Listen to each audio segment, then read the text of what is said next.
território do Brasil pessoas de todas as cores. A nossa mestiçagem é o tratado de paz contra a tensão racial. Nós somos um povo essencialmente mestiço. Isso é belíssimo. Professor, corta a câmera para ele que eu preciso de ir um banheiro rapidinho, continua falando. É a primeira vez que eu vou sair, mas eu tenho que sair aqui para ir no banheiro rapidinho. Vai lá, Nós pode continuar. somos um povo essencialmente mestiço. A mestiçagem nos caracteriza. A mestiçagem faz com que nós saibamos que nós demos a resposta que era necessária às questões raciais. Nós tivemos um presidente negro no Brasil 100 anos antes de Obama, praticamente. Vocês sabiam disso? Quase 100 anos antes de Obama, nos Estados Unidos, nós tivemos um presidente negro no Brasil, Nilo Peçanha, em 1910. Quase 100 anos antes de Obama, ninguém fala disso. Nós temos o padroeiro da literatura nacional, é considerado por muitos um negro, que é Machado de Assis. Você tem Pelé, que é chamado de Rei Pelé. É verdade que tem outro rei no Brasil, né? Que é o Roberto Carlos, né? É o rei. A monarquia é dividida aqui. Então, você tem na nossa mistura racial um grande obstáculo contra a tentativa de dividir pessoas em raças para dominar sobre elas. O povo é misturado, mas o que é que se faz? Tenta vitimizar as pessoas. Vitimizar o negro porque é negro, para que o negro se sinta inferiorizado, o nordestino porque é nordestino, para que ele se sinta inferiorizado, a mulher porque é mulher, e assim sucessivamente, mas graças à nossa mistura, principalmente na questão racial, nós entendemos que, genuinamente, nós podemos nos considerar resistentes contra esses intuitos. O Brasil é um país muito impressionante, meus queridos. O Brasil é um país único. Questão da educação também. A questão da educação é um problema central. Você chega hoje, pelo ataque à linguagem que é feito hoje em dia, você vê que as crianças não aprendem mais a ler. Vocês já notaram isso? Você pega uma criança hoje, às vezes com 7, 8 anos de idade, 9, ela não aprende a ler. Por quê? Porque abandonou-se o método que funciona, que era o método silábico, o método fônico de ensinar. A gente, quando era criança, a gente aprendia assim, não é? C-A-K-V-A-V-A-L-O-L-O, cavalo. Agora se coloca diante da criança a palavra completa e a criança olha para aquilo sem entender nada, como se fosse um hieróglifo da Suméria, fica chutando aquela palavra e não entende nada. E a criança faz 9 anos, 10 anos, e os pais desesperados com a criança que não aprende a ler, e o que é que os pais estão desesperados buscando? O quê? Um diagnóstico. Quantas crianças hoje são diagnosticadas de forma errada, com ideias de dislexia, desortografia, descalculia, dislalia, TDAH, simplesmente porque não foram alfabetizadas de forma coerente. Se você quer diminuir drasticamente o diagnóstico dessas crianças, compre para elas uma cartilha do Beabá. A leitura, a literacia é essencial para a construção do pensamento. Já notou isso? Porque as pessoas pensavam antigamente que você pensava e, a partir daí, você estruturava seu pensamento na linguagem. O que se descobriu no século XX foi que não é assim. É que todo pensamento que você tem já pressupõe a sua habilidade linguística. Você só pensa linguisticamente. E se você, portanto, não for alfabetizado de forma adequada enquanto criança, você se tornará necessariamente um analfabeto funcional. Então, para que você não tenha perda, inclusive de QI, é muito importante que nós alfabetizemos pelo método que funciona, que é o método fônico, que é o método antigo, de botar as sílabas e a pessoa repetir as sílabas e juntar as palavras, e juntar as frases.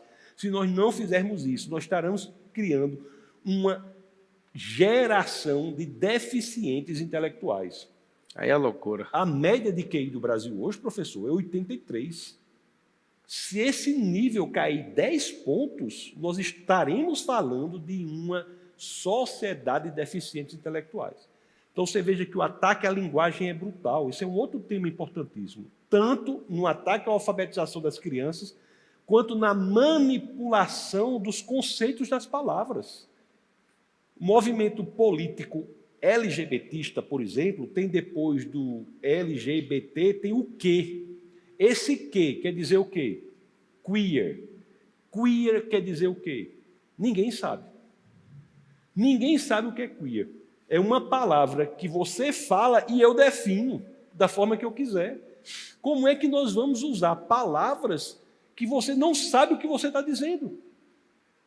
Olhe o ataque à semântica das palavras, é tão brutal, e entenda, se eu ataco a linguagem, eu estou atacando o pensamento. Você veja que palavras como verdade, ninguém sabe mais o que é, normal, ninguém sabe o que é, mulher, ninguém sabe o que é, ninguém define mais uma mulher. Então, com essa fragilidade no uso da linguagem, com as pessoas com medo de falar, estarão atacadas fortemente em seu pensamento. Tem uma coisa comunista chamada novilíngua, que nos dias de hoje é traduzido por politicamente correto. Quando o Luiz venceu o primeiro pleito em 2003, a primeira coisa, dos primeiros atos dele foi assinar a cartilha do politicamente correto. O que esses caras querem? Eles querem detectar e taguear toda a sociedade pela linguagem. Então, se você não fala o politicamente correto, a patrulha canina vai te pegar. Então, eles vão perceber você pela linguagem. Tanto que é fácil. Quando ele começou isso, ele não imaginou que seria tão fácil detectar pessoas pelo algoritmo. Então, o jeito que você escreve, a forma que você fala, eles querem cercar todo mundo para a pessoa, primeiro, nível 1, pelo constrangimento, a pessoa acatar a linguagem neutra, essa idiotização verbal, fazer com que as pessoas desconectem o sentido das palavras e o significado das palavras. Então, o politicamente correto veio para quê? Para colocar todo mundo num padrão. Assim, a gente idiotiza todo mundo no atacado e quem não for, nós vamos no varejo. No varejo, a pessoa vai debaixo de ofensa. A pessoa vai falar, todo homem é estuprador, para você ficar ofendido no varejo. As pessoas vão bater em você porque você não faz parte da linguagem delas. E o que é um povo? Um povo é unidade de linguagem. Você pode pegar Gênesis 11:6. Quando você olha para Gênesis 11:6, o que foi a Alexa que desligou tudo aí?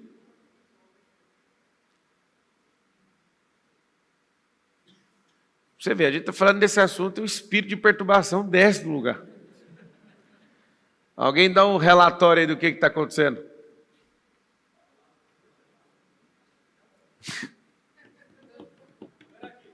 A gente vai continuar no escuro. Nada vai parar a gente aqui não. Está gravando as câmeras? Está gravando ou não? Pra você perceber, até a luz cai quando você fala disso. A nossa geração está nas trevas. Eu faço questão de continuar falando. Voltou. A gente ia continuar gravando aqui, sabe por quê? Porque nada pode parar uma expressão da verdade. Nada pode parar o propagar do evangelho. Nada pode parar. Então, se essa luz não voltasse, a gente ia continuar a entrevista sem luz. Porque a gente tem luz suficiente internamente. Fala isso para meus filhos, professor. É isso mesmo. Você vai dormir? Estou com medo. Como você tem medo? Você é o medo que tem medo da gente. O escuro não mata ninguém, mano. Você tem uma luz aí dentro, você pode ir onde você quiser com essa luz. Então, você que está assistindo, eu não sei a hora que a gente vai te chamar, mas eu sinto algo forte no meu coração. Tem que se levantar pessoas que têm um mínimo de inteligência, um mínimo de sabedoria e o máximo de vontade para libertar a mente das pessoas. Um cara igual esse aqui, eu fui aqui no banheiro, tem uma galera dentro do meu camarim, eu falei, um dos caras mais inteligentes que eu já entrevistei. Queria ficar 3, 4 horas te entrevistando. Muita generosidade da sua parte, professor. É porque você foi muito generoso estudando e é muito generoso falando para os outros. Eu não vejo a inteligência da pessoa quando é só para ela. Eu sinto a dor que você sente de ficar tomando as pancadas, também está ficando famoso, vai ter coisa boa. Mas eu sinto as dores. Eu me senti um retardado falando disso. Na minha 5ª série, eu lembro do professor querendo me convencer que eu era filho de macaco, né? Mas, tecnicamente, de forma mais inteligente, primo ancestral do macaco. Tudo por causa de um polegar opositor. E eu não fiquei chateado com ele, eu só falei, professor, eu não quero te desrespeitar, eu era criança, 5ª série. Eu só quero te falar que a minha